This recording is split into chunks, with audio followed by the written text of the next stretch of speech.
Okay, I believe that it's our time to start our session. So, dear colleagues, dear participants of Kazan International University Summit, dear guests, we are opening our session that goes under the headline Innovative Pedagogy in the Language Classroom. Today we're opening our session with a greeting speech from Professor Balwant Singh, the Director of Bharkar College of Education, Ludhiana, India. Professor Singh, you're very welcome.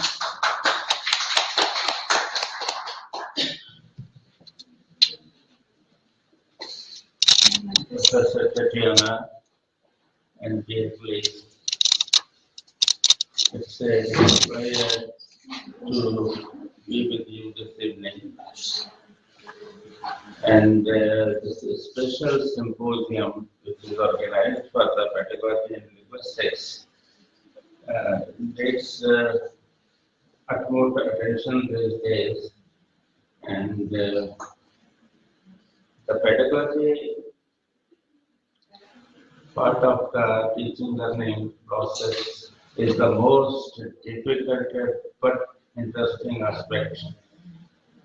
All the activities which are included in the infrastructure, all this technology, these are secondary things, these are supplementary. The only thing is the teaching learning process which is most important. Can you convey the message to the students? Can you involve the student in the learning process? Can you go to the level of the students' abilities? There is a wide range amongst the students. In your class, if there are 40 students, all the 40 are not of the same level, same ability, same capacity. They have their different level of achievements. So, being a teacher of the 40 students, it is my duty that I have to go to all the 40 students' level. I cannot ignore even a single one. How to adopt that procedure or strategy, that is the real pedagogy. Pedagogy, you cannot adopt something like that I will go switch on the TV or I will start speaking, complete the lesson in 30 minutes. Suppose for teaching summary, teaching prose, teaching a poem, there are certain pedagogy strategies which are established, written the theory in the books. So whether it is applicable in that particular class or not. You are teaching in this class, the same class, it may not work here. If you go to Moscow, it may work. It may work for this student, it may be difficult for this student. So it has to be so much dynamic and quick in the response taking the level of the students. That is the real expertise in pedagogy.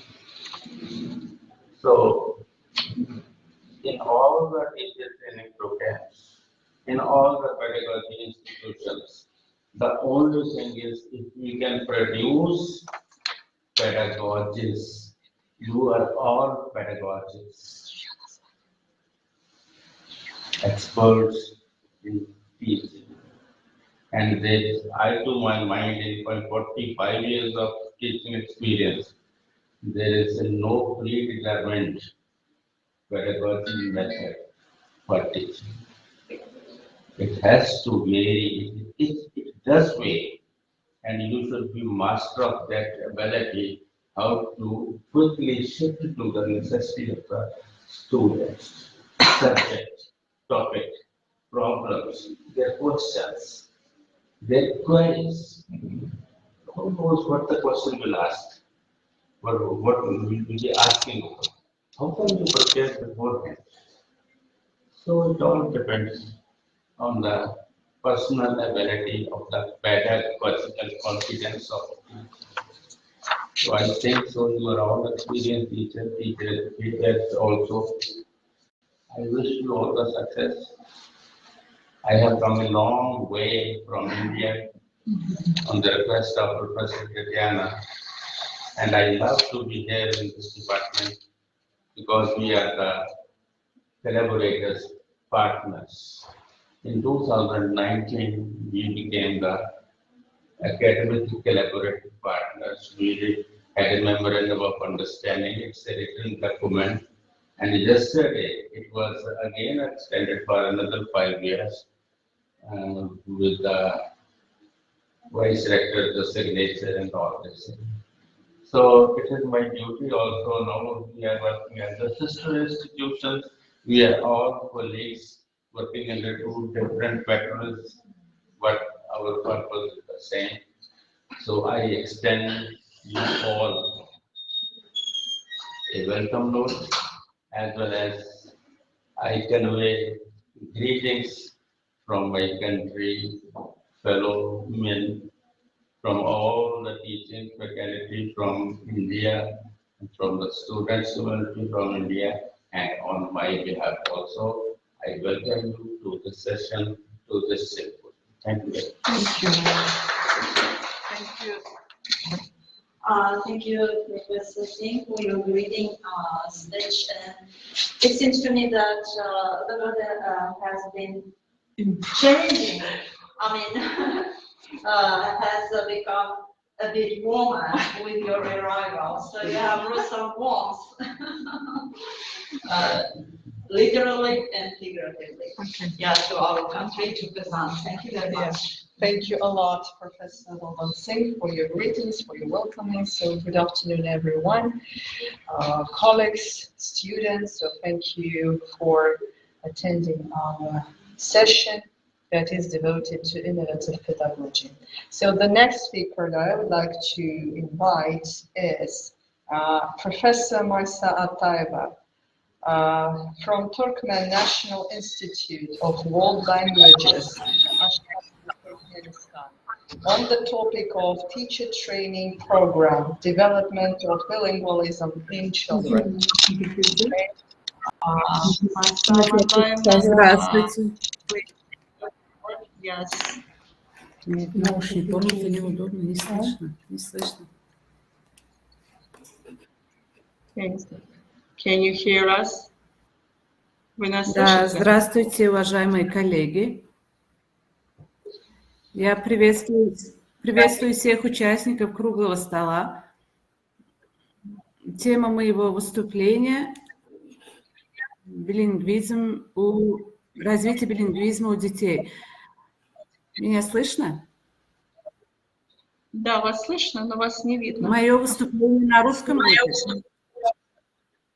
Хорошо? Погромче. Я демонстрацию экрана включу.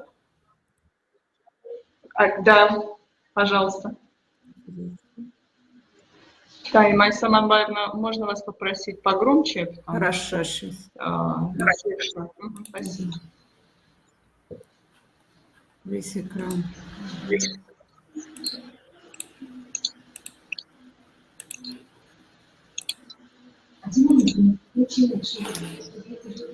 У меня демонстрация экрана не получается. Почему-то.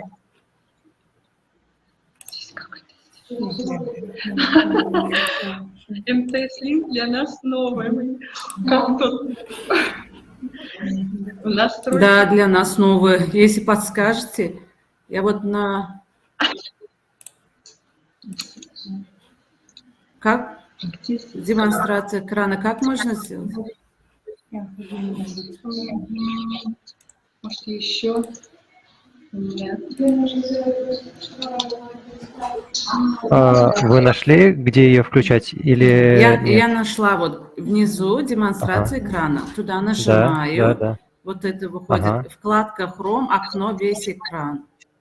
Ага, весь экран и Поделиться. нажать на него надо, да. Под- Нажать на экран и потом поделиться. А, сначала на экран надо нажать. Все. Да, да. Ага. Сейчас. Теперь показать. Да, мы видим. Видно вам? Да. Но мы видим ваш экран. Почему-то...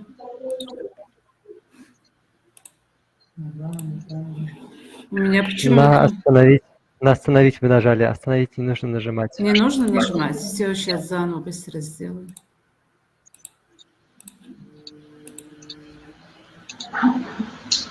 Теперь подождать. Видно вам? Да, да, все видно. Да, мы видим. Хорошо. Все отлично. Тема моего выступления – развитие билингвизма у детей. В настоящее время люди все больше предпочитают овладеть не только одним языком. Перед современным человеком яснее становится тот факт, что для осуществления эффективного международного и межнационального взаимодействия необходимо знание хотя бы одного иностранного языка.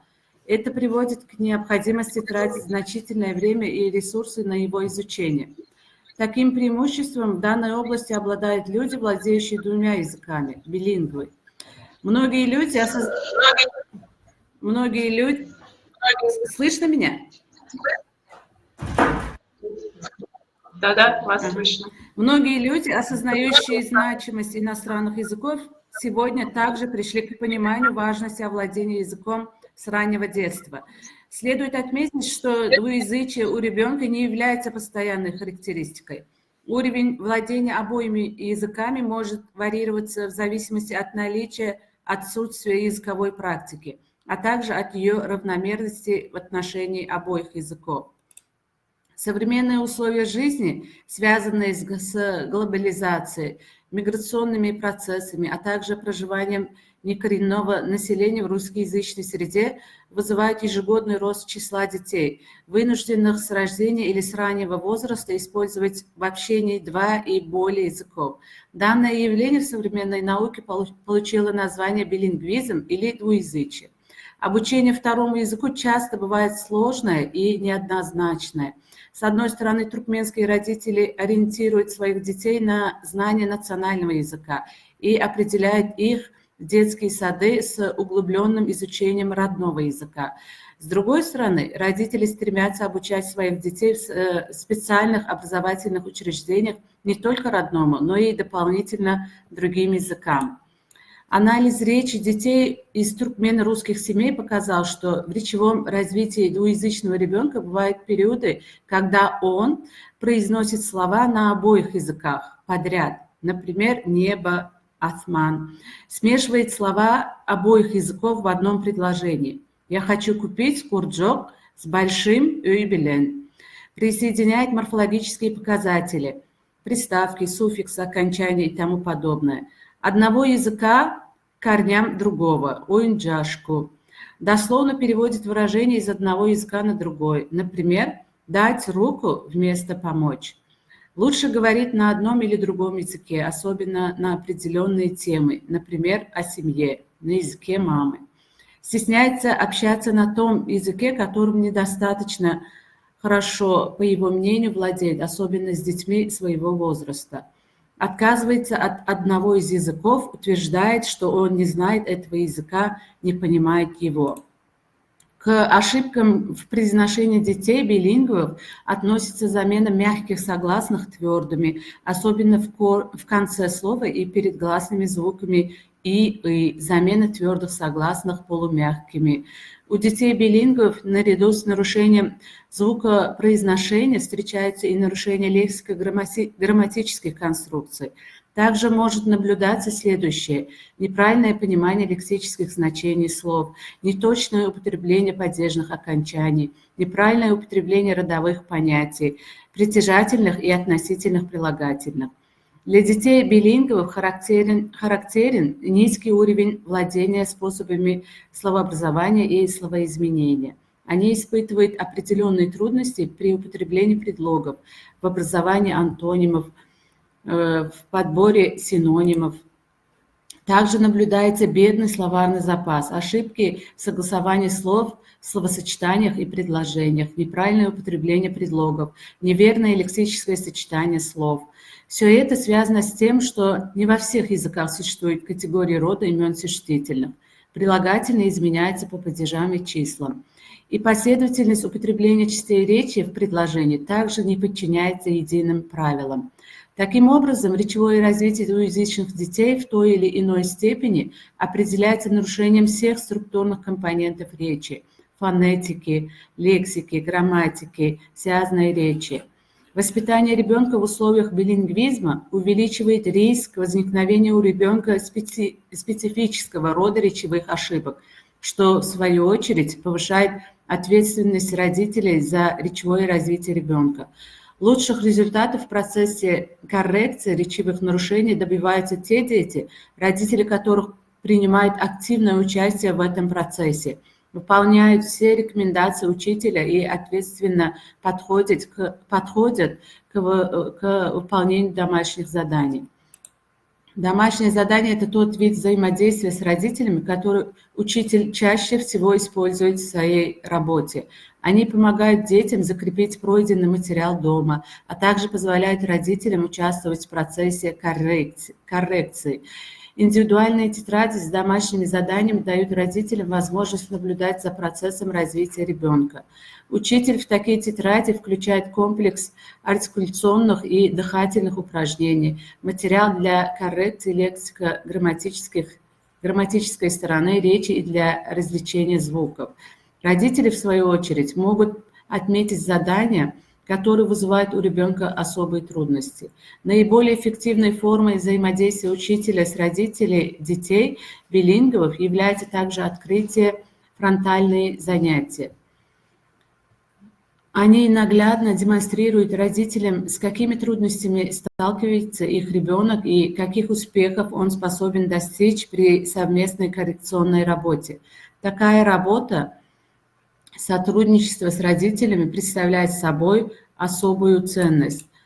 Ведь родители видят своих детей в коллективе, и это дает им возможность адекватно оценить возможности и способности своего ребенка. Полученные данные позволяют комплексно оценить результат сотрудничества с семьей как условие повышения эффективности преодоления речевых нарушений у двуязычных детей. В заключение хочу отметить, что успех коррекционного процесса во многом определяется тем, насколько четко организовано взаимодействие учителя и родителей. Основная задача учителя – выстроить диалог с семьей двуязычного ребенка, потому что семья – первое социальное общество, поддерживающее развитие ребенка. Спасибо за внимание.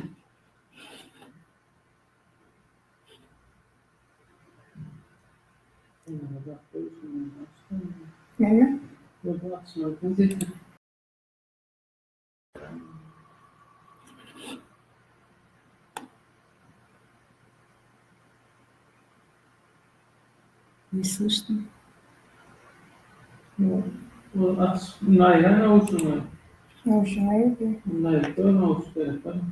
Остановить.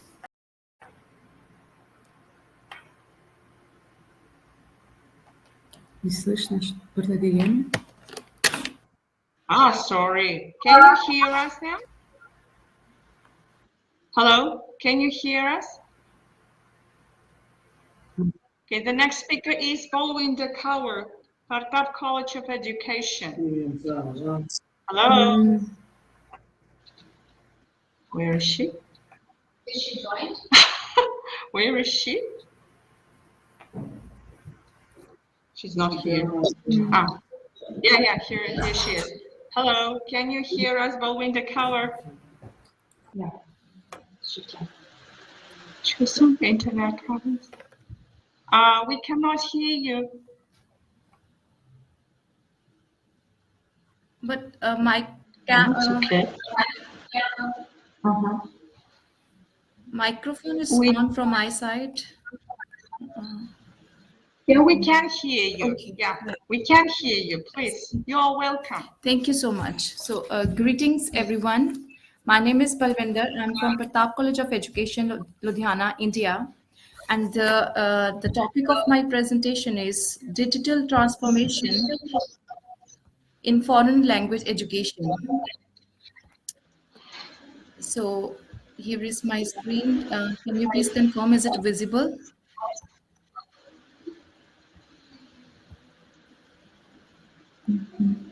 Is the screen visible? Please confirm. Yeah, it is. Okay. Yeah, you're welcome.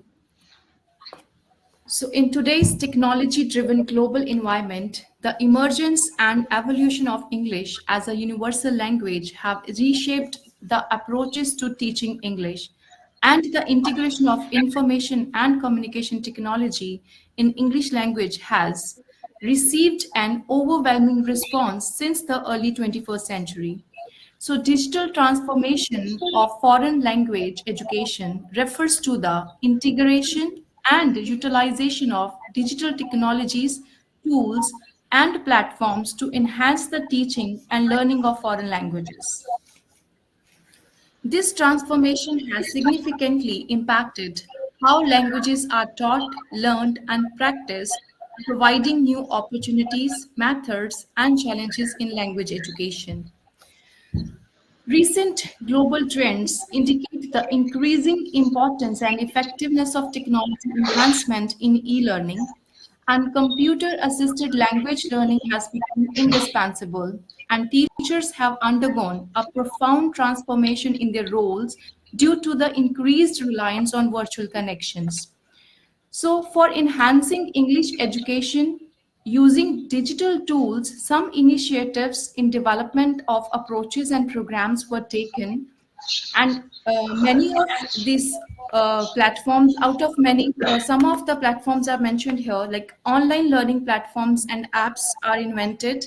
For example, Byju's and Topo, these are the mobile applications. Except this, there are educational portals and websites. Our National Council of Educational Research and Training and state education portals have been incorporated digital content, e-books, and resources for English language learning and curriculum support. There is another Khan Academy which covers all these subjects, but majorly it deals with grammar lessons, reading comprehension exercises, and writing tips. There are digital learning resources which are led by some educational institutions, like university-based online courses and language labs are there.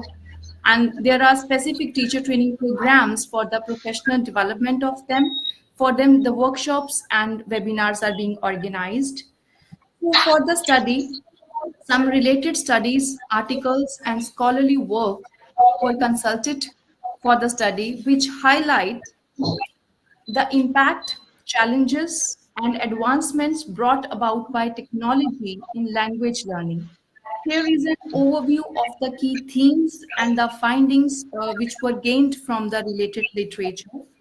First, Yeah, sorry, ma'am, we cannot see the slides. They do not change. okay. So, is it visible this way? Not yet. Not yet. You have stopped demonstrating your sharing your screen. We cannot see your screen. Okay, I'll rejoin. So is it visible now with the changes? Yeah, yes. Now it's okay. Thank you. Okay. So, these are the highlights of the review of the related literature, which were basically focused on the impact of language acquisitions, and studies have shown that digital tools positively impact language acquisition by enhancing students' engagement, motivation, proficiency levels in various language skills. Then some of the studies highlight that the role of personalized learning paths, gamification, and adaptive technology in catering to diverse learning styles and individualizing language instruction. Some of the studies highlight the role of digital tools in cultural understanding, about the training and professional development, and the review of related literature emphasizes the potential of digital transformation in enhancing language education by offering diverse learning opportunities, personalized experiences, and global connectivity. It underscores the importance of addressing challenges, ensuring equitable access to technology, and aligning digital tools with effective pedagogical strategies to maximize their benefits in foreign language education. For the study, some research questions were framed. My first question was focused on how do language teachers perceive the impact of digital tools on language learning outcomes in compared to traditional teaching methods. The second question was what are the best practices and innovative approaches in using specific digital tools or platforms for enhancing language acquisition and proficiency. And third was about the pedagogical strategies do language teachers employ and the challenges that they encounter while integrating the digital tools into their foreign language instructions. For this, 20 trained graduate teachers were selected by following the purpose sampling, and the teachers were from government and private schools.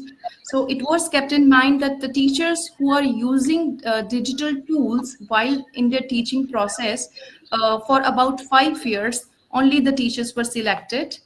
And prior consent and due permission was taken from the teachers, and they were interviewed, and the responses were recorded for the purposes of content analysis.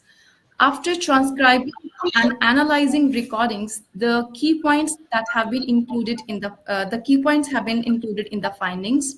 So my results were: first question was about that it was about the change that teachers face in their teaching from in the same pedagogy methods that they follow and with the digital tools.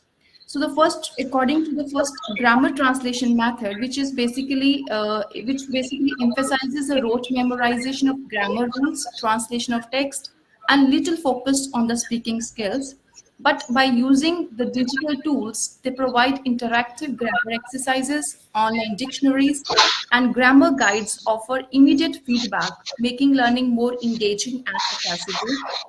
The second method was direct method, which focuses on teaching language through direct use and immersion, avoiding translation and relying on visual aids and context. And multimedia resources, videos, video recordings, and online interactive platforms simulate immersive environments, enhancing listening and speaking skills by providing real life language contexts. The third method, that is approach, audiolingual method, it emphasizes repetitive drills, patterns, practices, and memorization of dialogues to develop oral proficiency. But language learning apps, speech recognition software, and online speaking exercises enable the learners to practice their pronunciation, intonation, and oral skills, providing immediate feedback and improvement. Lastly, the fourth approach, communicative language teaching, which focuses on communication and interaction and encourage real life language use in situational learning. But online collaboration tools, video conferencing, and social media platforms allow the learners to engage in authentic communication, connect with native speakers, and participate in global language communities. So by combining these pedagogical strategies with well-designed digital tools and platforms, it language educators create dynamic and effective learning environments that cater to the diverse needs of the language learners. And the second question, that is about the best practices and innovative approaches which are used while integrating the digital tools. So from the responses, it was found that some interactive language learning softwares, such like Duolingo, Rosetta Stone, Babbel, Classrooms, these are used by the teachers and they find quite satisfactory. Then there are online language learning platforms like Uso, and there is Tata Edge Class, which is very commonly used in India, especially in Punjab. Then there are virtual language labs equipped with language learning softwares, multimedia resources, and exercises designed to improve listening, speaking, reading, and writing skills. So there are encouraging regular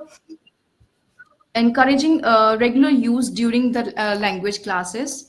Except there are language specific educational apps like Mind Snacks, Quizlets, which are specifically used for language vocabulary building and grammar practice. Uh, Above all, there are digital libraries and authentic resources, which are basically given, the access is given by the institutions itself for encouraging the students to explore more resources and get the habit of reading.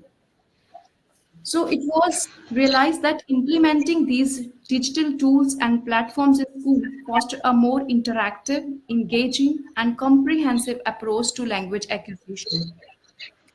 There is one very common and a popular, it's a website. There is a mobile app, and which it is also used in the smart boards. That is Punjab Educare app, which is most commonly and preferred by teachers in Punjab, as it is a storehouse of learning material which includes all the study material of major subjects from pre-primary to 12th classes. It not only contains online textbooks learning material but also includes video lessons delivered by subject experts. It also improves the efficacy of the teachers and keeps the parents also updated with their child's performance. And the bilingual feature of it is more convenient for its usage.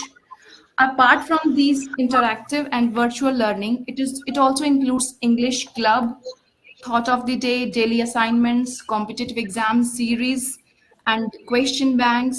So these all becomes the reason that it is called as an epicenter of digital education, which ensures education for all the students, all the schools, all the teachers, and the whole syllabus is covered through this. So my third question was pedagogical strategies that teachers employ while integrating the digital tools and the challenges that they face. So the strategies that teachers follow is a blended learning approach, flipped classroom model, use of language learning apps, interactive multimedia resources they are used. Then there are virtual labs and online collaborations and communication tools are done. But despite these, through these strategies, teachers feel that they have liberty to be creative, and they become more interactive, and they are able to make more engaging lessons. And while incorporating the digital tools in their teaching and in their pedagogy, it helps them to enhance their own technological competency. And moreover, it helps them to assess the reliable resources. And at the same time, that all the online platforms give the freedom to include the forms and the worksheets that help them to get immediate feedback and assessment.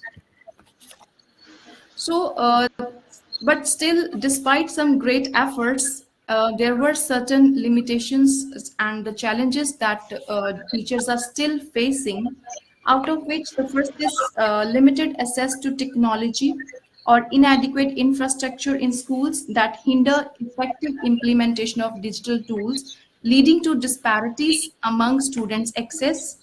And then insufficient training and lack of familiarity with certain digital tools among teachers hinders their ability to integrate these tools effectively into their teaching practice. Then some teachers asserted that they also face difficulty while identifying high quality and appropriate digital resources aligned with the curriculum, as ensuring the credibility and sustainability of online material is very essential. And balancing the integration of digital tools with the existing curriculum and time constraint within classroom settings pose challenge for them, maintaining student engagement and ensuring active participation during online activity or using digital tool is again a quite challenging for them. But monitoring students' progress and performance with digital tools require additional effort. And lastly, implementing pedagogical shifts towards technology integrated teaching might face some resistance from teachers, students accustomed to traditional methods. Except there were some other a few challenges which were related to the internet connection speed and the other distractions. So from the study, it is concluded that the use of modern system is highly beneficial for both students and teachers. Nevertheless, everyone had their own reasons for considering digital technologies as an important part of foreign language education. Digital technologies can help in foreign language learning classes, but without the use of suitable digital amenities, such learning would be exhausting and boring for the students. So, addressing challenges often requires ongoing professional development for the teachers, adequate support from educational institutions, access to reliable technology, and a static approach to selecting and integrating digital tools that align with instructional goals and students are required. Thank you so much for your attention. Okay. Thank you, Professor Kaur, for insightful presentation and report.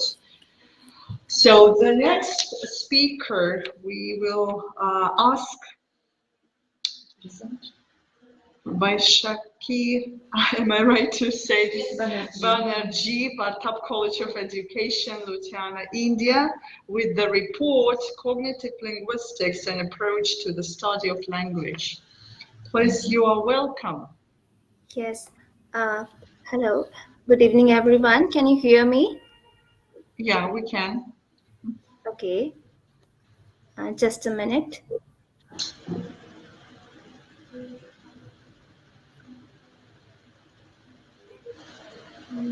I'm just trying to share my screen. Just a minute.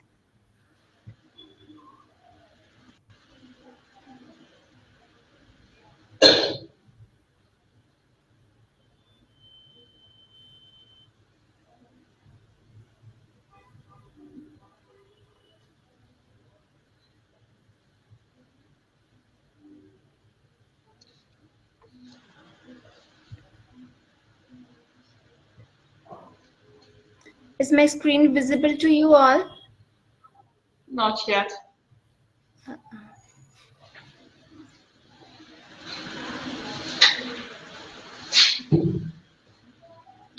Is it visible now? No, ma'am. Okay.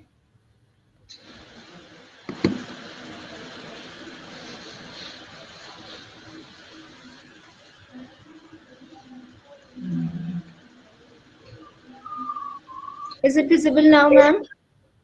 No, not yet. Damir, can you help her, please? Give instructions. Can you hear us? Okay. Did you figure out where to click? Sorry, sir. You need to click next to the camera icon, to the right, and on the bottom, демонстрация экрана. Yes, that I can see, sir. Yes. The screen sharing option is Yes. there. I'm sharing my screen, Yes. and after that, select a tab to share. What to do here, sir? Yes. You select a tab, or it's better to select the entire screen, весь экран, and click on the screen. Okay, the entire and then screen. поделить. Okay, I have tapped there, Okay. and now the. Click on the screen. Okay. And the That's button should lit blue. You need to click on it.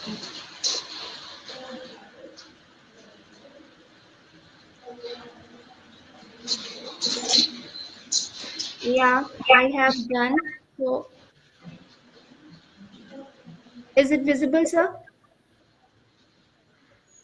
No, not for now. So I have done the entire screen sharing, and after that, what to do, sir? Share. Entire screen sharing, yes, and then you click on the screen itself. Yeah, the entire One more screen I have clicked on there. Yes, and then can you see your screen in Yes, this tab? I can. Did you click on it? Yes, the entire screen I have clicked on that, sir. Yes, and then you click on this tab that appeared. And now I have to click on my PPTs. So probably you can send your presentation, we can scroll it down, Damir. So I think that's would be a Yes, better we can choice. do Okay, that. can you send your presentation and we will scroll it down and you will tell us the moment we have to change the slides. Yeah, sure, ma'am. I'm Okay, thank sharing. you. So, Problematic. just a minute.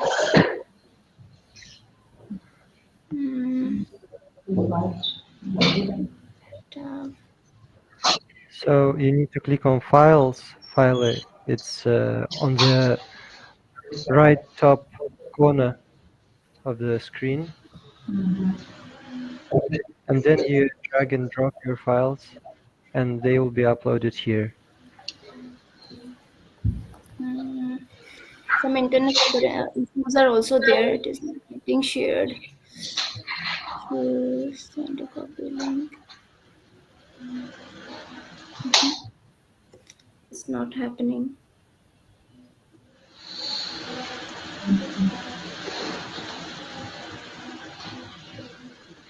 If you don't mind, can we invite another speaker? Yeah, sure, ma'am. In the meantime, I am trying to share my screen. Yes, please. Yeah, okay, thank you. So I will invite another speaker now, and then we will give the floor to you, okay, if you do not mind.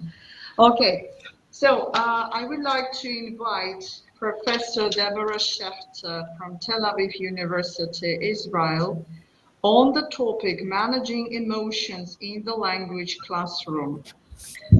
Okay, Damir, I will ask you to help you with the presentation. Yes, I'm here. Unfortunately, my camera does not work, so I couldn't also share my screen. So yes, that's fine. Yes, thank you so much. Thank you so much. Right. Okay. So, yeah, could you mute other computers maybe? Thank you. Okay, managing emotions in the language classroom. This is the topic of my talk. As language teachers, we all know how important it is for us to be able to manage emotions. Could you please move to the next slide? Emotions play a crucial role in learners and teachers' well-being. It's absolutely necessary for teachers to be able to regulate their own emotions and the emotions of the students in the classroom. Next, please. How can we, as language teachers, regulate our own emotions and the emotions of our students, and thus motivate them to study a language? That's the most important thing. Next, please. Next, please. Next slide, please. Okay.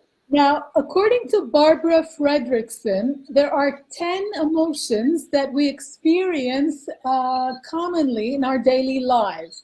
And these 10 emotions are joy, gratitude, serenity, interest, hope, pride, amusement, inspiration, awe, and love. These positive emotions improve not only academic performance, but also our well-being as individuals and the well-being of our students together with us collectively. Next, please. If you ask me what came first, the chicken or the egg, I will say I don't know. But I know what comes first in the language classroom. I know that the teacher's love comes first. We love our students and they love us back. Next, please.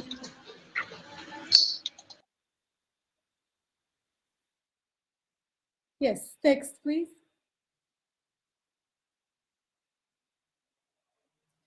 All right.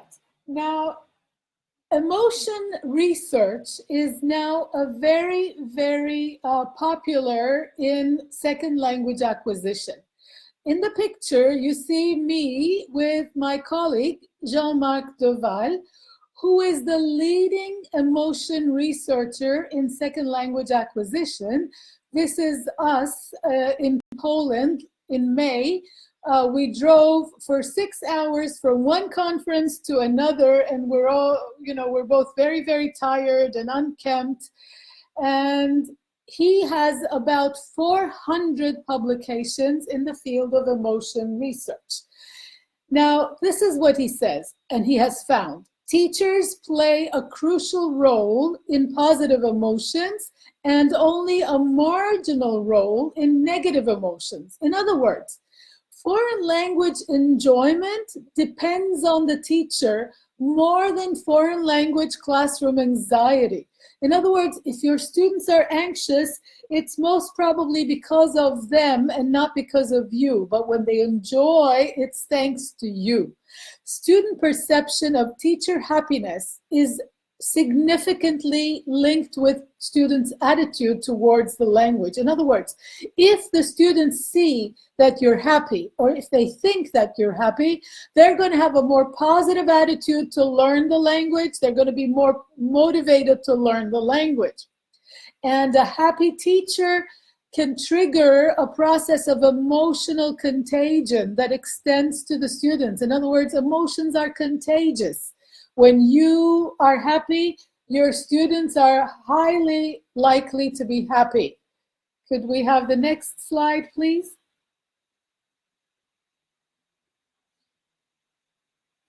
Unfortunately, I can't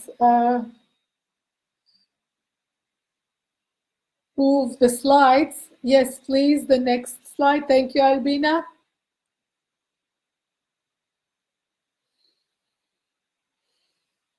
The next, please. No, you skipped something. Back. Yes. Now, there are many factors that affect language teacher emotions. Now, there are external factors, our personal lives, if we have a supportive institution and leadership, if we have good work conditions. Now, the salary is low universally. Language teachers don't make a lot of money. We all know that. Now, if you say to me, how can I enjoy teaching when my salary is so low? I will say to you that you need to enjoy teaching because your salary is low. Otherwise, you're punishing yourself doubly. So the next slide, please. You deserve to enjoy teaching. If there's nothing else you will remember from my talk today, please remember you deserve to enjoy teaching. Next, please.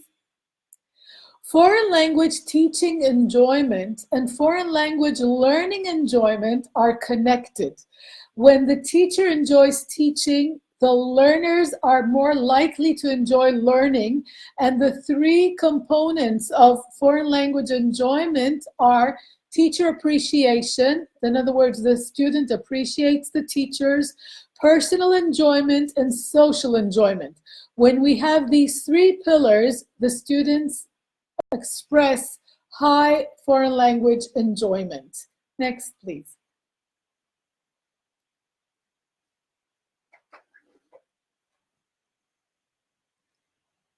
Yes, could you please move to the next slide, please?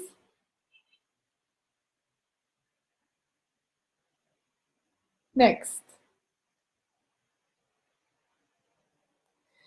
No, you skipped a few. You need to go back. You just skipped a few. You skipped a few slides, Albina. You need to go back. Back. One more. Back again. And now one forward. Move one slide ahead.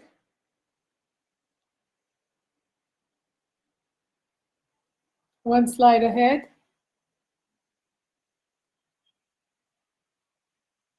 The next slide, it doesn't move to the next one?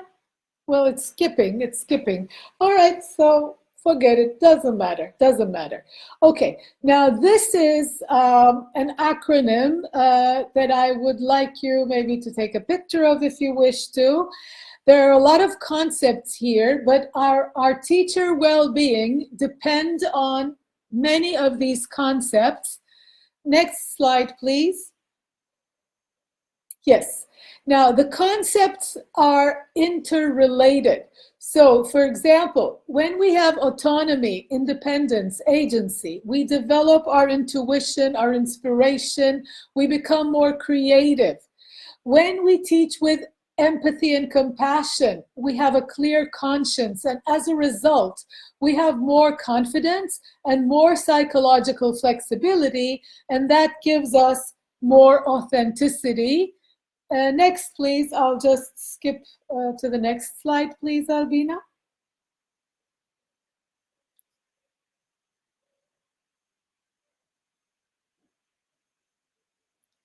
Next one.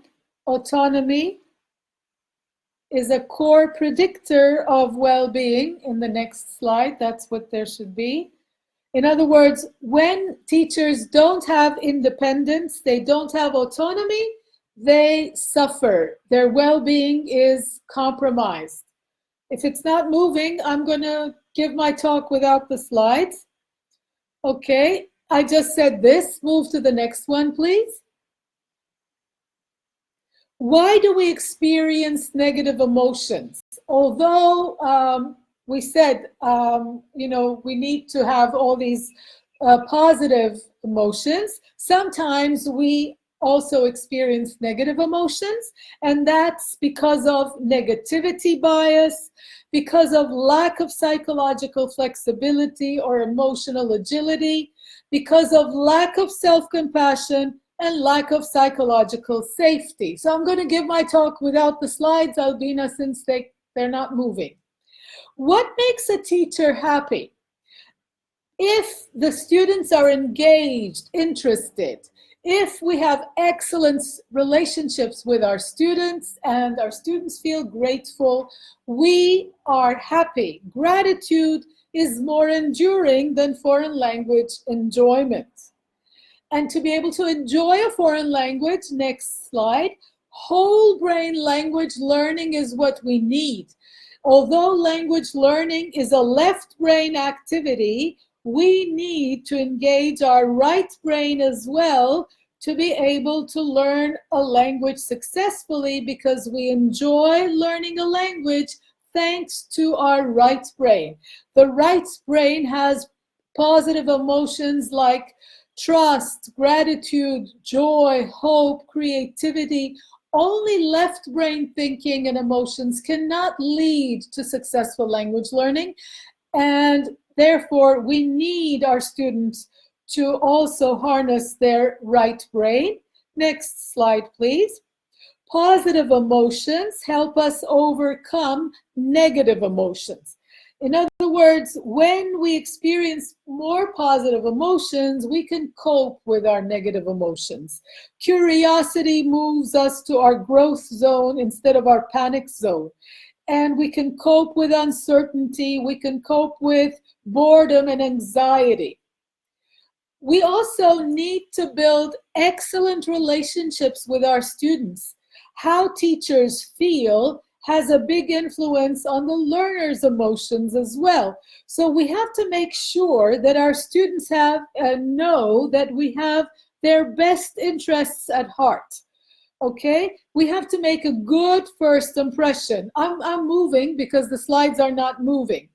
So teachers foster positive emotions, and this leads to excellent relationships and teacher and learner well-being. So our students need us to treat them with kindness and empathy and enthusiasm. Enjoyment is very important because it leads to higher dopamine, and higher dopamine leads to higher levels of motivation. That's why it's so important to enjoy language teaching and learning.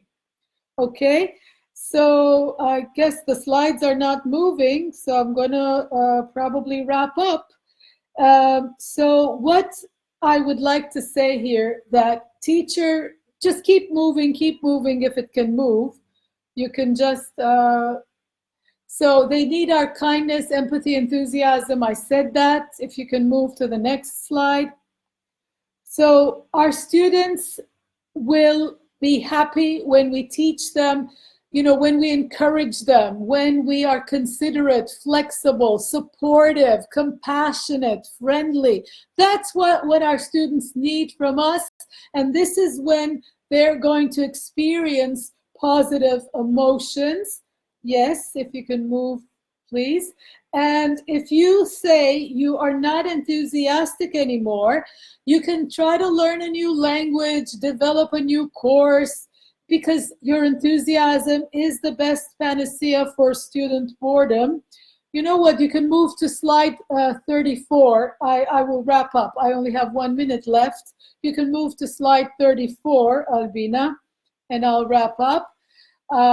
This is 34. Next one. Okay, one more. Right, okay, that's fine. And the next one, so people can see my face. I have a picture there.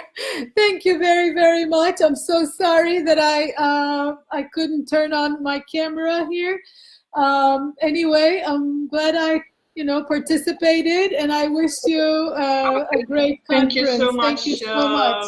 Professor Deborah, for an informative, insightful, and brightful presentation. Oh, you can ask the question, sure. Okay, so we have a question to you. Can you hear us, Deborah? Okay. Yes, I can hear you, yes. To ask how we can change our negative emotions to positive emotions in the classroom.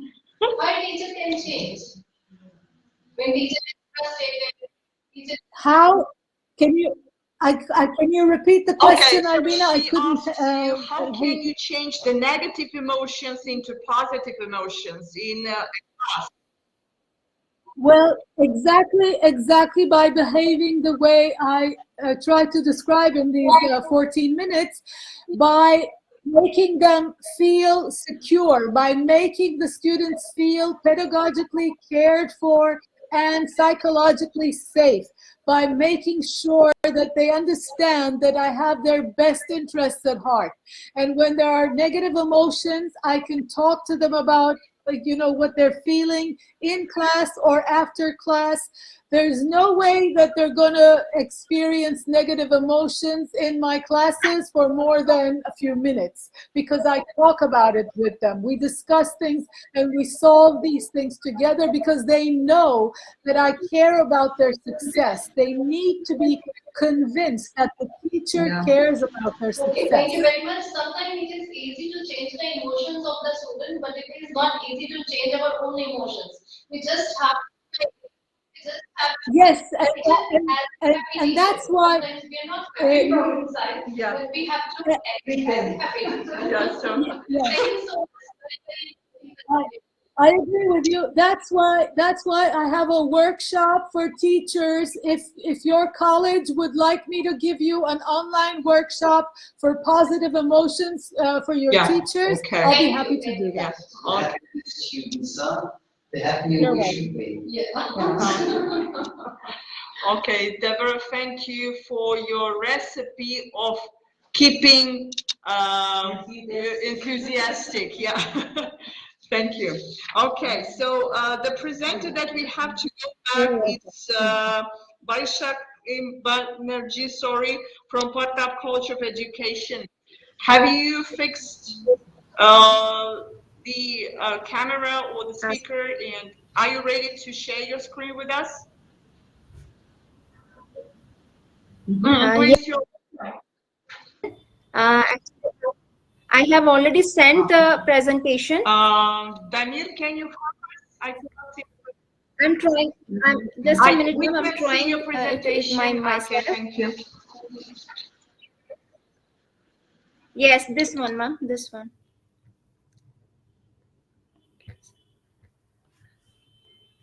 So is it visible to all? Yes, it is. Yeah. Okay. I am Beshakhi Banerjee, Assistant Professor, Pratap College of Education, Ludhiana. I'm from Punjab. So my topic of presentation is cognitive linguistics, an approach to the study of language. Ma'am, the next slide, please. Cognitive linguistics is a flexible framework with no single or uniform doctrine. Language is a particular human cognitive capability, yet the intellectual process is answerable for the storage and recovery of linguistic and non-linguistic knowledge are fundamentally alike.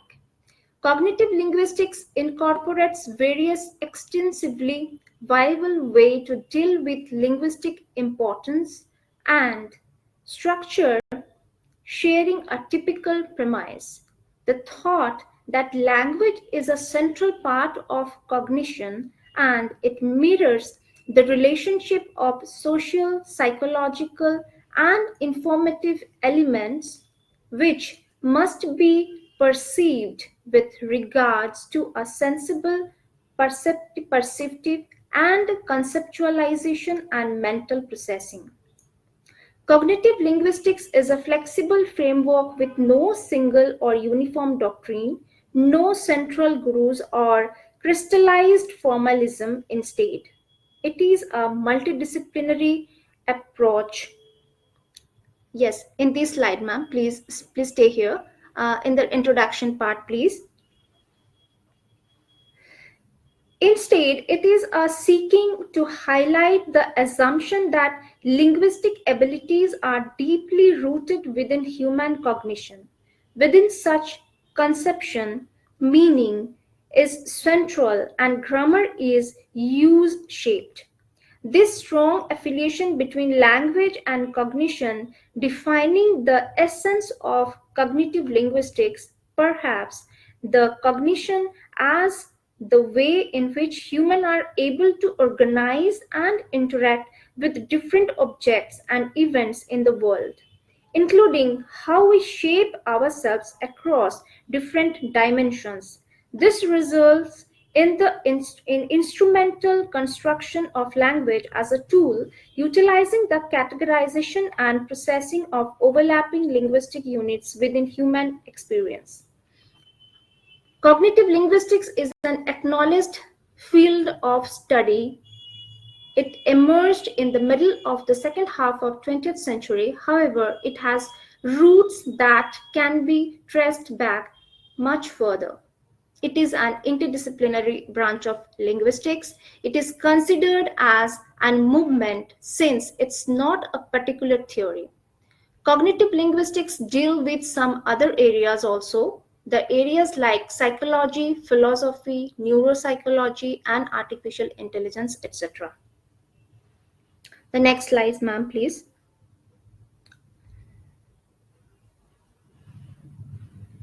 Yes. For my research, I have focused on a single research question, that is, what is the impact of cognitive linguistics to shape the cognizant?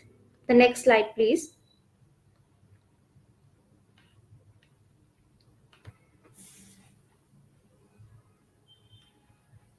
Next slide, please. There are some technical issues, ma'am, so that you can continue with the report. Yeah, and the slides will change. Sorry for that. Okay. No issues, ma'am. I'm just moving forward. Cognitive linguistics framework. To measure the impact of cognitive linguistics, it is very important to understand its theoretical framework and the key concept. Cognitive linguistics assumes that language is not a separate system but an integral part of our cognition. It also claims that language is motivated by our embodied experience, cultural background, and communicative goals. Some of them, the main concepts that cognitive linguists use are metaphor, metonymy, prototype, frame, and construction.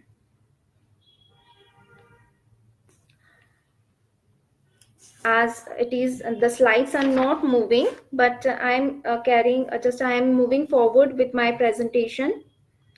My next slide is talking about the cognitive linguistics in various streams of education. Cognitive sociolinguistics, such as use-based concept of language, language variation, ideology, cultural models, and cultural linguistics. Cognitive sociolinguistics is actually an emerging field of linguistics that aims to account for linguistic variation in social setting with a cognitive explanatory framework.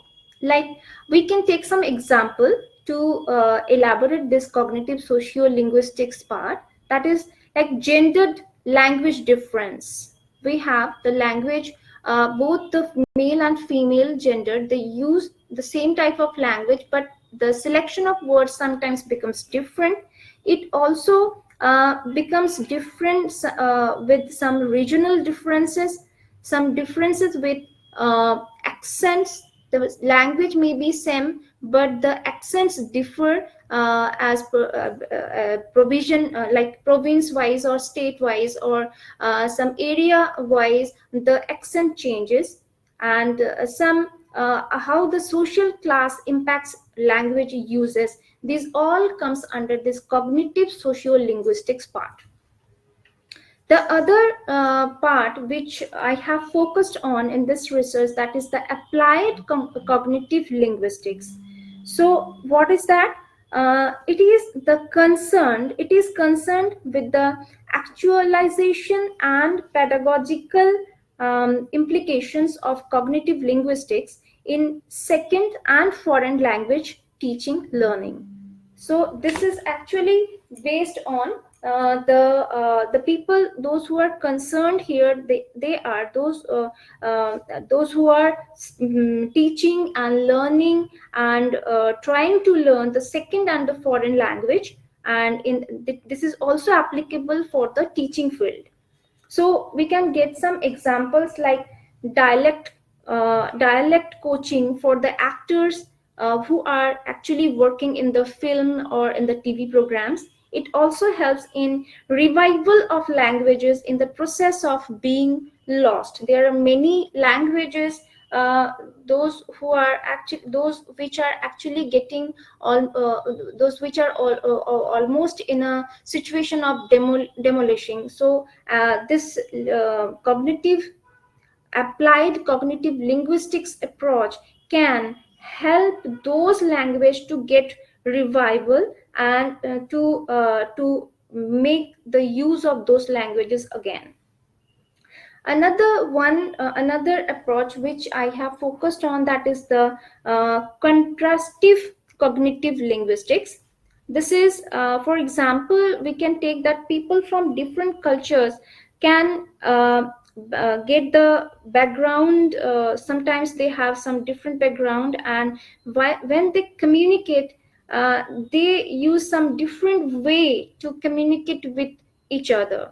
When maybe they are greeting or wishing each other, but they are doing that in some different way, as they belong to some different cultural background.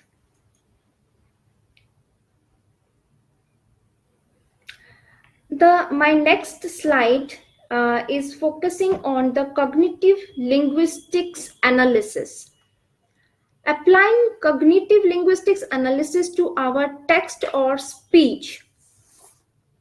This is actually when we read something, or when we talk to someone, or when we just interact with someone. This time this thing happens, and the name of this type is the applying cognitive linguistics analysis to our text or speech. This means defining and interpreting the linguistic elements that reflect or affect the cognitive process of the audience. For example, analyzing metaphors and metonymies can shape the way audience understands a complex or abstract topic. So my next slide is on the perception metaphor. So in my previous topic, in my previous slide, I have talked about the metaphor, and here in this present slide, I am talking about the perception metaphor, and it has two parts. That is, one is the synesthesia, and another one is the physiognomic. So the synesthesia is in which music or voices may be perceived to have shapes or texture or colors. We can have some examples like we sometimes a woman who is singing, maybe she is like in her she is enjoying her me time, her time. She is alone at home and she is singing, and she is just thinking or imagining that her voice has a beautiful color. It may be of pink color or blue color, as the color she may dreams of. Okay, so this is the type of perception metaphor, and this process is known as synthesia. The another one is that the physiomic perception, that sometimes we use the dark color or some black color to symbolize some gloomy or bad thing or some ominous thing. So this is the thing, psychonomic. So discussing with some of the teachers and some teachers, college teachers and some school teachers, specifically the school teachers, I have interviewed that question. I have asked them that question, and as per their answers, I have found some common points, and that I have kept as my result, that the positive cognitive linguistics actually positively affect the teaching learning method. And the another finding that I have, that is, teachers used to follow some of the approaches of cognitive linguistics while preparing their lesson plans and also the teaching aids. And another finding is that cognitive linguistics brings the impact on learners while increasing vocabulary. They can learn and know many things such as cultural background, the grammatical uses, etc. So which further affects their creative writing and abilities. So coming forward in the conclusion slide, is it possible to change the slide, ma'am? The conclusion. Yeah, so Damir, can you help us? Yeah. Cognitive linguistics is an interactive functions and involvement of language and cognition in thinking. It is assumed that language is just used for communication of completed thoughts. They develop the general hypothesis. Language and cognition are separate but closely interacting mechanisms. Language accumulates cultural wisdom. Cognition develops mental presentation, modeling surrounding world, and adopts cultural knowledge to concrete circumstances of life languages. Language is acquired from surrounding, and language cognition is developed from experience. Thank you, ma'am, for Very much. informative Your presentation, and sorry again for some technical issues. Thank you.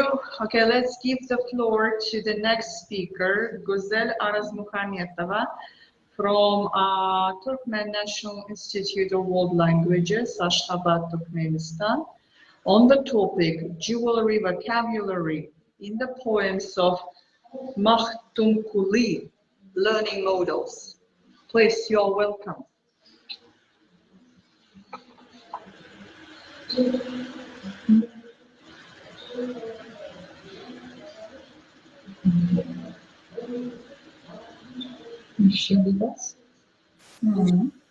Так, здравствуйте, дорогие друзья. Вам слышно? Да, мы слышим. Так. Я рада вас приветствовать всех, рада участвовать в вашей конференции. Благодарю за приглашение. Да, нет, секундочку. Демонстрация экрана, там надо нажать. Вот. Сейчас, секунду. Сюда надо нажать. Не, сюда надо нажать. Потом сюда поделить.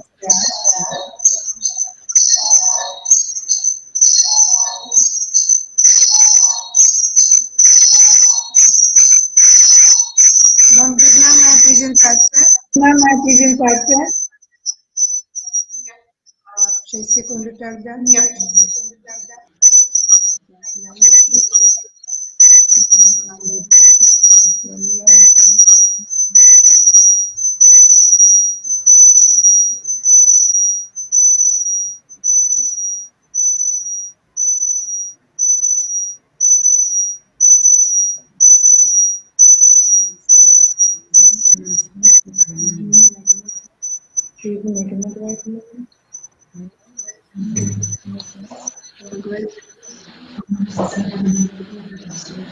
Да. Секундочку, друзья.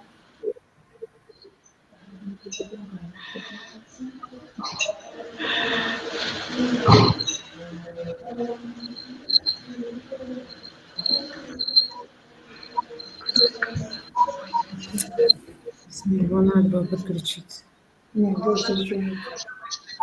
Может, вы тоже вышлите вашу презентацию?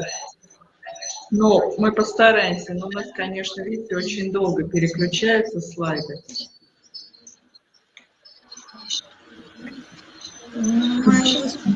Мое выступление, но использование ювелирной лексики Сейчас, секундочку. Вас плохо, потому что вы подключили, да, вот вдвоем, получается, у вас компьютер, и вот из одного компьютера у вас эхо.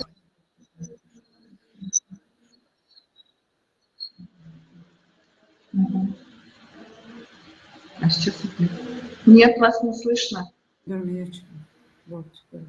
Я сейчас попробую подключиться на компьютер на самом онлайн, попробуем так решить техническую проблему. А нет, опять.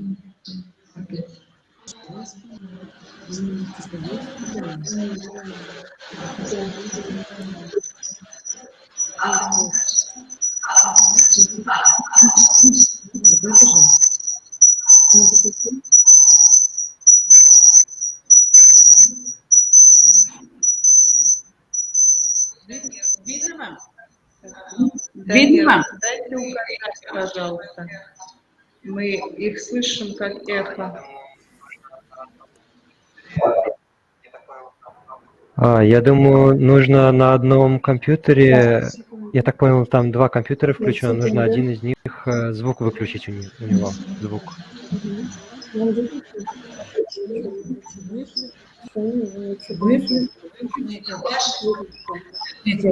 Ваш экран видите, мы видим ваш экран, но у вас звук эхом идет, отголоском. Давай вот так.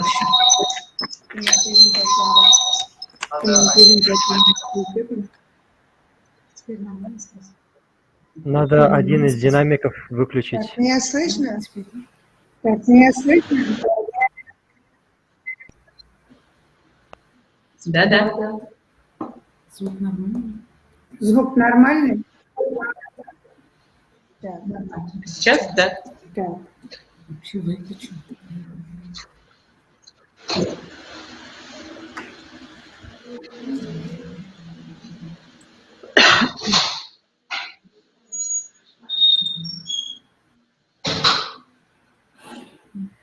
Видно вам? Виден вам экран?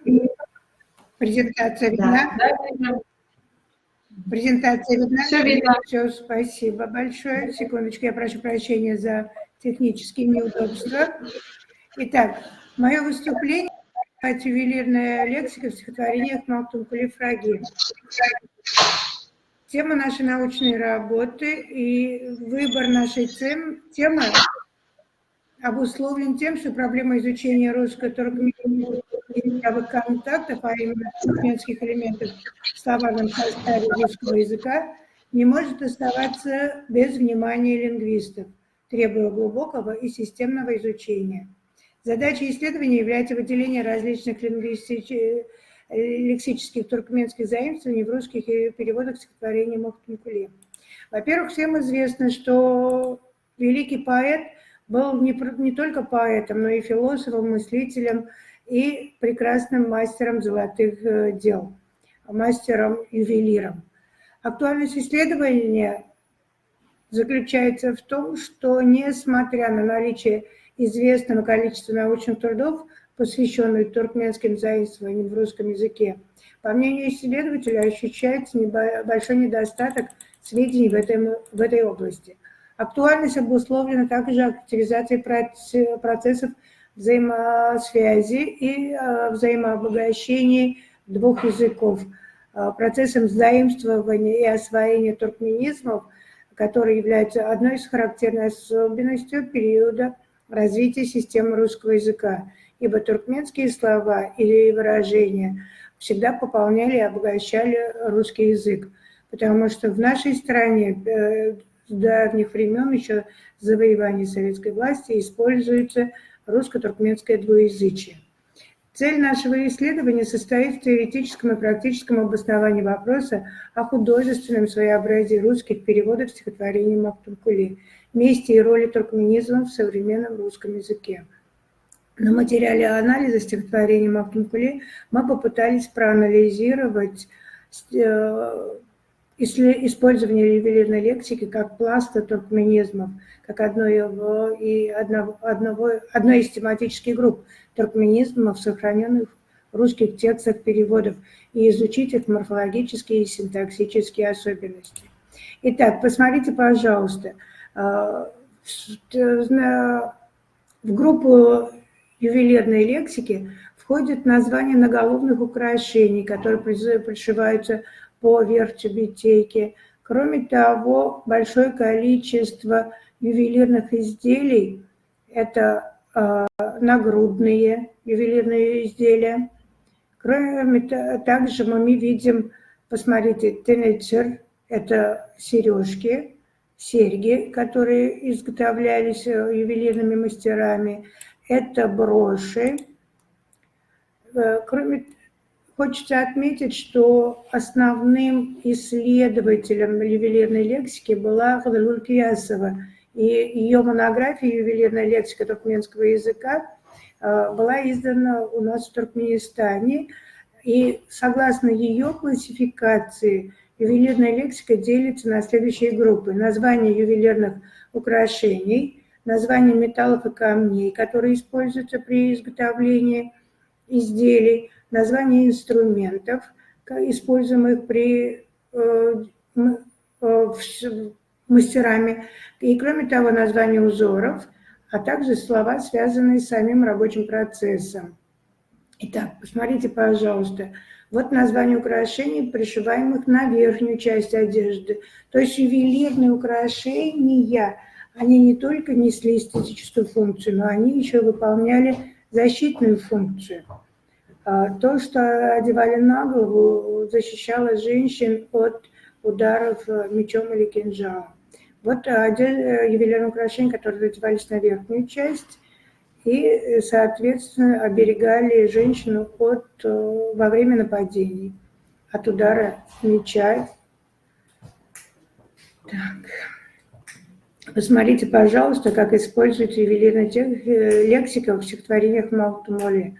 Алтын мөсен, күміш мөсен, дер мөсен, я артсын мөсен, я курс мөсен, ер мөсен, я якут мы, я мерджен, мы, дыр мөсен, я цыраг мы, я рушен, меня мөсен. Итак, в переводе Шенгели стихотворение «Кто-то» передается, сохраняется используемое в оригинале ювелирная лексика. Кто ты, червоный тяжелый слиток, ты серебро ли, престол ли Божий, или трон султана, или просто поле, лампада, луч ли, или зыбь цветная на ореоле, ты перли, лал ли, коралл ли рдяный, скажи мне, кто ты.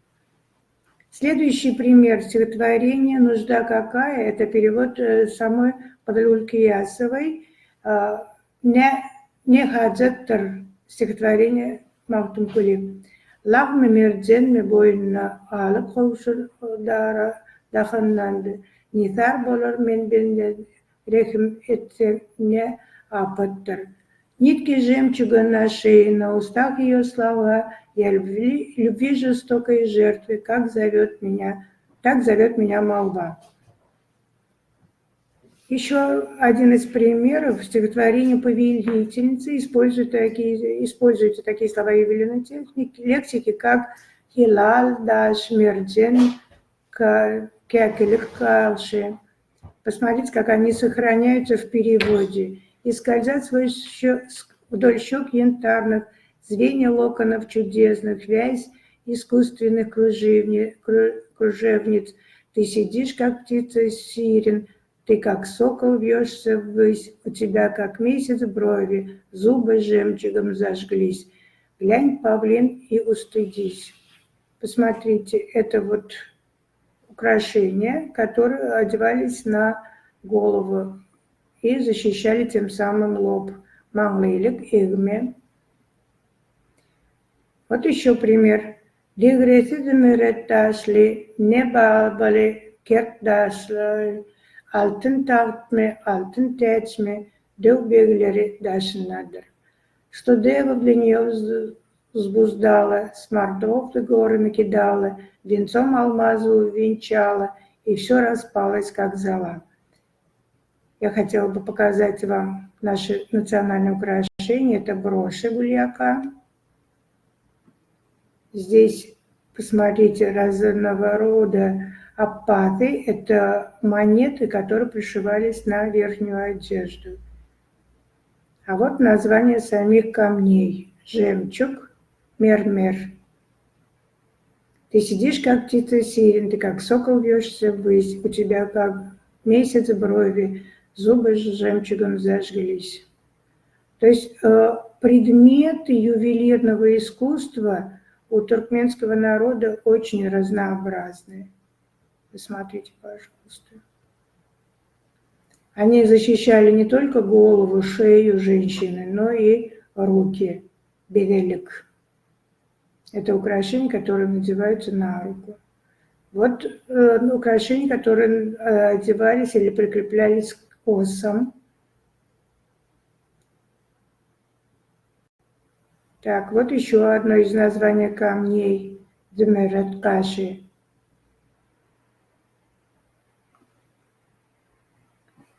Это украшения, которыми украшали и оберегали детей.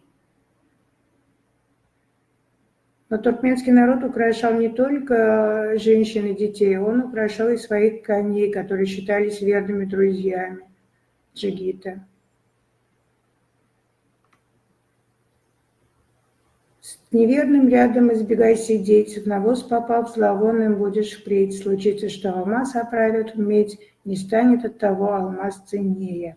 Это стихотворение Махтум Булифради «Сехвет Ялшидер» в переводе Неймана. Ценнее.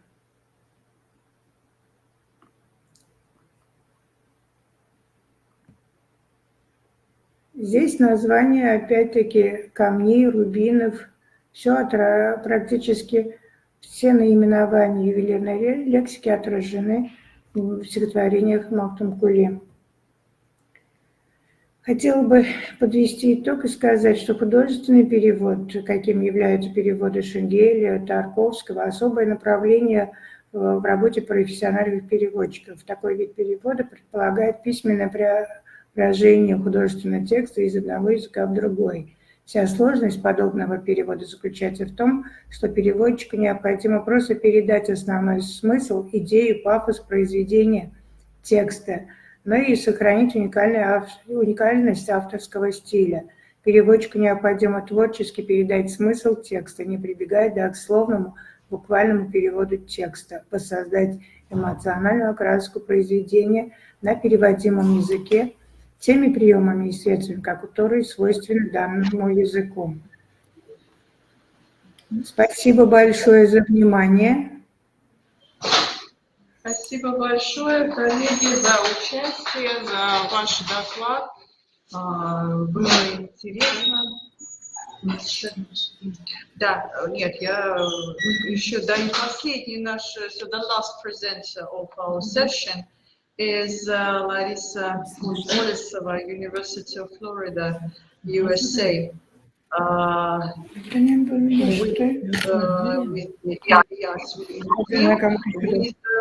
the report and presentation of the topic using learning analytics in quizzes and Google Classroom.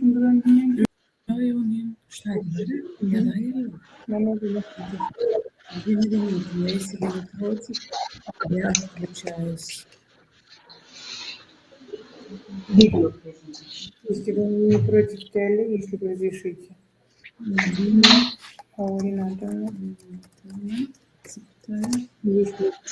Если вы разрешите. Вы разрешите. Да. Если мы хотим включиться. Отключиться. Включиться.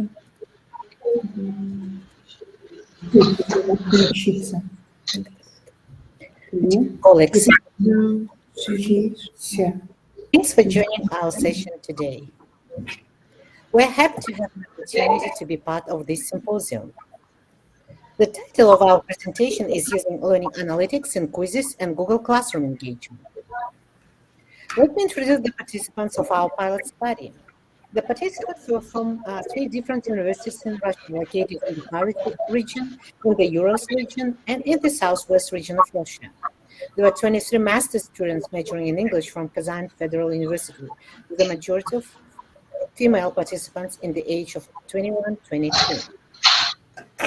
The participants in the pilot region were divided into 2 sections. The last all students were undergraduate students majoring in economics and geology in the age of 19, the majority of female participants. There were 24 undergraduate students from the South Ural State Humanitarian Pedagogical University in the age of 19-22, all females. The background of our study. In our study, we focus on vocabulary development through a gamified approach, where students were engaged with the pictorial test items and quizzes in Google Classroom.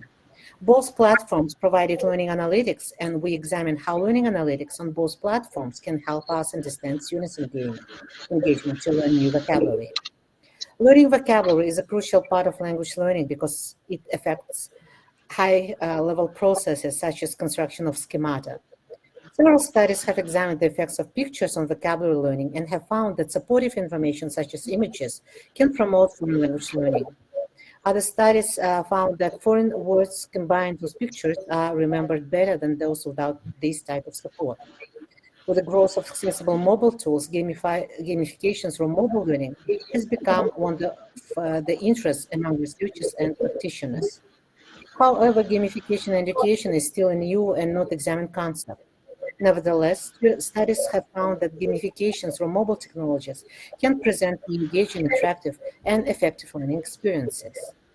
At the same time, mobile technologies themselves can bring real learning environment in second language context to support each student's vocabulary learning. One of the extensively discussed mobile gamification tool in second language has been Quizzes. Quizzes is an online platform where instructors can create engaging tests. They can use already available tests by choosing from the library based on the related subject. They also can create their own test items or combine both existing and created items together. Studies have found that the gamified tool Quizzes can help learners remember important information better than traditional way because of its competitive nature. By using quizzes, learners are actively involved in their learning process. They can repeat the game to correct their own responses, and this helps their working memory retention. Some studies found that learning may be difficult using quizzes due to various factors such as slow internet connection or device availability. In our case, we use quizzes as a gamification tool to help students learn English vocabulary. This shows the universities in Russia collaborated and ran several tests between 4 classes. 4 classes were enrolled through Google Classroom, the online learning management system, to track students' grades and keep classroom communication through weekly announcements.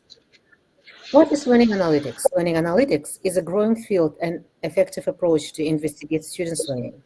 Learning analytics is the process of collecting and analyzing electronic data about learners and their learning to offer instructors opportunity to improve learning, which results in student success. Learning analytics can provide theoretical and empirical evidence of strong correlation between students' data and actual learning. The research questions we asked were, what is the impact of a gamified pictorial mobile approach on students' vocabulary development across 4 classes? Are there any differences between mobile access and desktop access on pictorial vocabulary development? We label 3 universities as the following: University A, the Far East region; University B, the Urals region; the University C, Southwest region.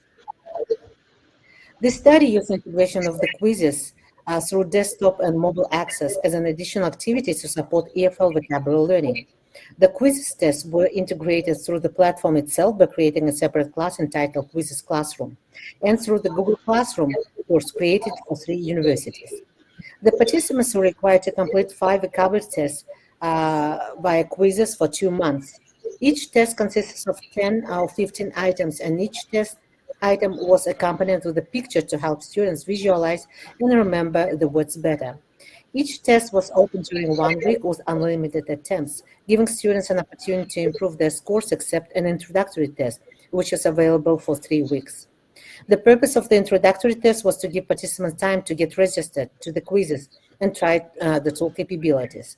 Then once all students had access to the quizzes course via quizzes or Google Classroom, they were able to repeat the introductory test as many times as they want. The game dashboard showed them their scores upon each attempt. The introductory was on the topic food, and it included the 10 questions without consideration of the language proficiency level. The introductory test for participants test access the internet connection and also understand the gamified vocabulary test rules. When the students felt comfortable with the quizzes, they received invitation to complete vocabulary tests every week. Finally, they completed a cumulative final test at the end of this course. 3 vocabulary tests were differentiated by the level of difficulty. For example, the first test was designed for beginners. The second test, appearance, was designed for intermediate level. And the third test was designed for high intermediate level. The final test included 2-3 test items from each test. The data were collected from learning analytics available in quizzes and Google Classroom. Then the data were analyzed using descriptive statistics, frequencies, average results, the number of students completed the test, and percentages for each test. Since 2019, quizzes added a new feature that allowed tests to be linked to a Google Classroom. This means that when students completed tests and quizzes, their results were also available both in quizzes and Google Classroom. This slide shows learning analytics is available on both platforms. We created this table to show differences and similarities between learning analytics and quizzes and Google Classroom. We created the categories to understand the type of learning analytics. For example, the first category is learning analytics about students, their enrollment, and how many students complete the test. The slide shows where instructors can find the enrollment data. Both platforms use different data because the students sometimes had access to the tests by using quizzes, and some used Google Classrooms. The second category we created is tests. We compared what learning analytics is available about tests. Both quizzes and Google Classroom show the test accuracy, but quizzes also shows how many students completed the test. To find how many students completed tests in Google Classrooms, instructors need to check the category grading. We created the table to show differences in learning analytics between two platforms, the number of students completed and the test accuracy. Our recommendation is to use only one platform to grade students' progress. In our case, it would be quizzes, which showed the high number of students completed tests. When we checked individual test results, we examined the types of learning analytics for each test. For example, quizzes shows the number of attempts, date, and time, the type of device students access the test, points each student, correct and incorrect answers, and how many times each student spent to complete the test for each item. Google Classroom shows the links available for students to complete the test. Instructors need to check each student data to track the date and time the test was assigned, turned in, returned, and graded. Results. To answer the first research question, what is the impact of a gamified pictorial mobile approach on students' vocabulary development across the classes? We used each individual test learning analytics, specifically accuracy. The table showed the test per each test across 4 classes. All classes showed almost similar results across all 4 tests except University B, where students showed a slight increase in the third test at higher intermediate level to compare with other classes. 3 classes at University A and University C had lower test accuracy at high intermediate level, but were consistent at beginner and intermediate levels, showing that using the proficiency language level approach is an effective strategy to help students and increase motivation to learn new words. When you start from easy to low items, students are engaged and more self-confident when they move to the next higher level test. The cumulative test also shows consistent results, meaning that students learn new vocabulary when they use a gamified approach. Some students use more than 10 attempts to practice and improve test accuracy. That also impacted on the average test results. We also organized all 4 test results by each class to check any patterns. We can see the patterns for each class for all 4 tests. Students at University C who were pre-service English teachers showed higher test results than EFL students who majored in linguistic disciplines. 3 classes for the EFL students in University A and University B showed slightly consistent results at the final test, meaning that students learned new vocabulary. The final test had only 1 attempt, but combined all previous tests and included 2 items from each. To answer the second question, if there were any differences between mobile access or desktop access in pictorial vocabulary development, we used learning analytics where quizzes showed what devices each student used. The table shows the results across 2 types of access, mobile and desktop or laptop. The results are consistent, and they didn't find any if students completed tests using the phones or any other mobile devices or their laptops, desktops. You see that a few students used desktop access. The majority of students completed the test on their mobile devices, showing that the majority of students had access to the mobile technologies. This diagram shows visual representation across 2 types of access. The third test at high intermediate level also caused the decrease in the test accuracy, meaning that the access to different types of technologies doesn't impact on the results. Instead, the test died. And in this case, the items were created at high intermediate level were difficult for some students. Our study found similar result that when instructors use pictures to support vocabulary learning, students can learn new vocabulary more effectively. It is possible that students in our study were able to remember the new words better for 1 month when they completed the final test. The new words with pictures access more parts of the brain. That's why this way of learning can help process the information more in depth than in the text only. According to Atkinson and Schifrin, the human memory consists of sensory memory, working memory, and the long-term memory. In our study, the new vocabulary runs through students' senses first and through working memory to store the for a specific amount of time. And finally, some part of new information is saved in a long-term memory for further retrieval. For example, students complete the first test and retrieve the new words during the final test 3 weeks later. The results in this study confirm that using alternative ways such as pictorial gamified approach to reduce students' cognitive load can help in better memorization information. Having unlimited attempts allows students practice memorization to remember new words. The findings of the study confirm that gamified approach impacts students' effective learning. When students use the tool quizzes to learn new vocabulary, they remember new information for 1 month and later. However, we still need to run a new data collection to examine whether students can remember new words longer than 1 month after completing the final test. It seems that students repeated the games, they were able to retain the new information. However, the study also confirmed that students face challenges such as slow connection, preventing them to complete tests on time. Before implementing mobile technology, it is worth to remind students that they also can access tests from their desktop. This will prevent inequality with access to devices among students. Recommendation. Based on our findings and previous research findings on using quizzes to develop second language vocabulary, we have the following recommendations for practice. Planning phase, plan in advance, at least 2 months before implementing quizzes to practice. Test the two quizzes from both instructors and students' accounts. Prepare more detailed instructions based on the student view. Decide which platform to use before implementing quizzes to practice. Design phase. Use taxonomy to design tests from low level to high level. Create practice tests to allow students practice access to quizzes or Google Classrooms. Allow students more time to get familiar with settings and capabilities. Allow students learn how to track analytics on their dashboard, timing, scores, attempts, places, etc. Access. When you collaborate with other instructors and you decided to use only quizzes, ask your student to enter instructor's email to the option parent. When you decide to use Google Classroom, ask students to create Google account and enroll them to the class. Ask students to use their first and last names using English alphabet when they create the email to participate in quizzes or Google Classroom. In our case, some students use different nicknames or Cyrillic alphabet that prevented us from running tracking progress more effectively. And the last, test implementation and tracking.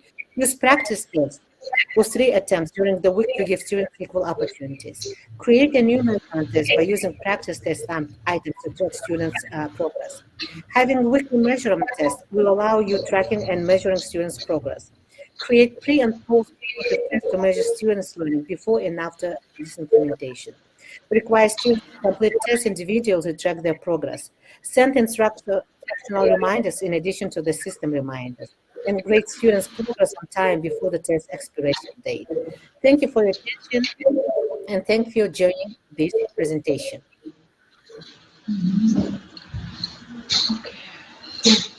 So let us thank the last presenter from USA, Florida.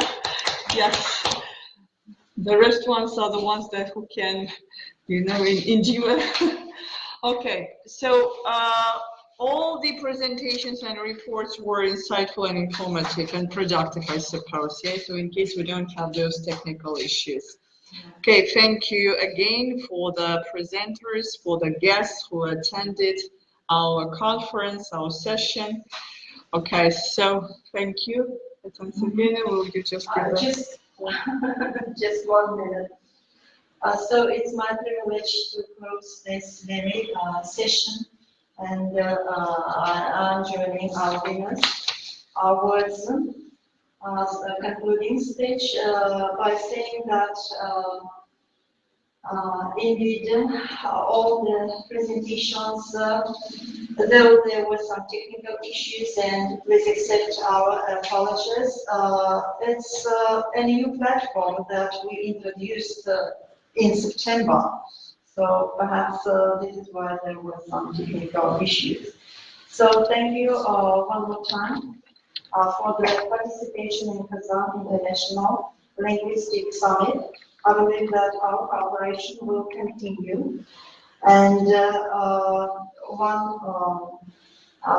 maybe technical issue, if it's possible to say so, I believe that we can send all the materials, all the presentations to the concerned participants, okay? Thank you again. My special thanks go to our team who made this event possible. Thank you. So thank you a lot. So see you next time. Okay. So thank you, everyone. Deborah, the same okay to you. So grateful, insightful. Okay. Yeah. Bye-bye. See you next time. Bye-bye. Thank you. Bye. Thank you. Bye-bye. Take care. Damir,